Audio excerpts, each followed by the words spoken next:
So today, I don't have any disgusting videos to show, nothing that will prove repulsive. I apologize for those who are entertained by yesterday's video, and I'm sure it's exciting to those people who are not entertained by yesterday's video to know that today there are no rats or anything of the sort. So today we're going to talk about the Panama Canal. I'm going to show you in two videos. The first video is about the history of the Panama Canal, and that is something you should take notes on. The second video is just a cute clip of somebody who took 11 hours of film, which is the amount of time it takes to go through the Panama Canal from side to side, and condensed it into less than 2 minutes. So it goes very, very quickly, those 11 hours in those 2 minutes, and it's fun to watch the way the locks raise and lower the ship and so on and so forth.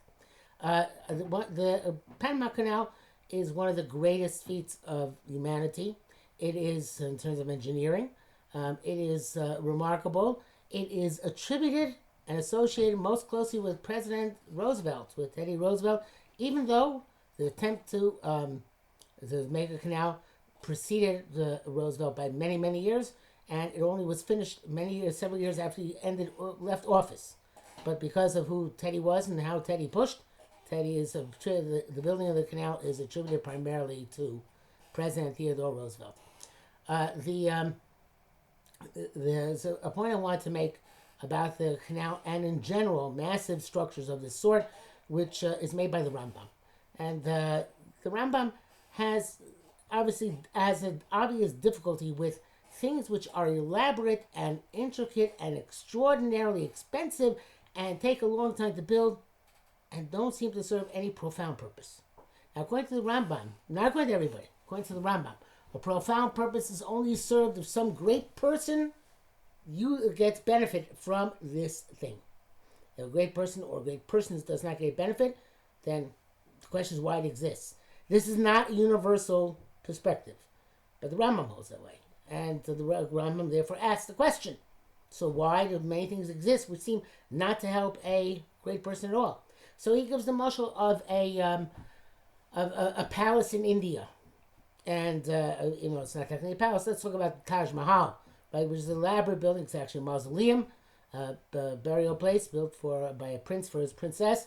But the Taj Mahal is an elaborate structure, one of the most beautiful structures in the world.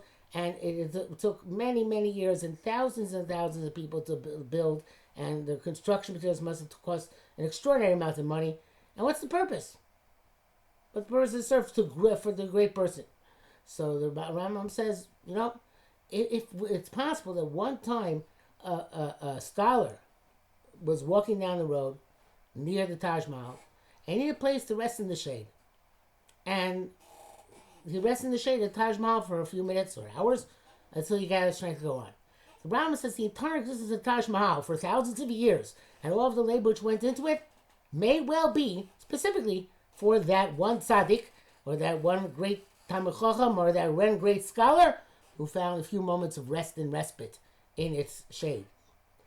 The Brisker Rav, Yitzchak Zev Halevi Soloveitchik, said similarly that the Trans-Siberian Railroad, between Moscow and Vladivostok, took years to build, tremendous expense. I'm sure many lives were lost, and there were many obstacles that had to be conquered. He says the reason why it was built, and this is an extreme statement, but according to Rambam, makes sense. It was built so that yeshiva bachrim, mostly from the Mir, who had to flee during World War II from the Nazis, eventually ended up in Japan, but had a way to get across Siberia. So they took the train to Vladivostok and from there sailed to Japan. Vladivostok is a city on the eastern edge of Russia. So that way they were saved from the impending doom of the Nazis. So it was worthwhile for the Trans-Siberian Railroad to be built. It could have been served other good purposes, but it was worthwhile just for that. So to the Panama Canal, or any such great wonder. If there was one person in the course of history who's coming from the Pacific into the Atlantic, or Atlantic Pacific, was expedited, made quicker by the canal, and that person was on a mission l'shem shamayim, or some people, there was some material which had to get from one side of the canal to the other side of the canal, say to fight World War II, it was worthwhile building a canal just for that. Of course, something like the canal is much more useful than that. But the Rambam principle is a very important principle.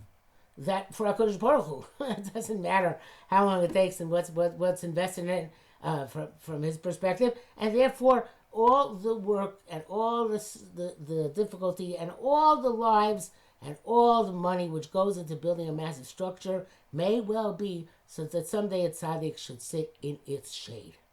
And this is something which, if you want to look at the world from the perspective of creating great people, which is what the Rambam holds the purpose of the world is, many people argue with him. Many great sources in Judaism argue with him. But if the world is created for a great person, then everything in the world is meant to serve at the great people at some time or another. In fact, even other people very often are created, according to the Rambam, for the purpose of serving the great people, because great people need to have people who are going to follow them, or people are going to do their work for them, so they can be great. But certainly the Panama Canal would be an example, we can't know, of something which we don't know the purpose which it was built, but surely somebody had some benefit from it, which was, according to the Rambam, which was the entire reason why it may well have existed. So now I'm going to go straight into the two videos. Please take notes on the history video. You do not have to take any notes on the transit through the Panama Canal video.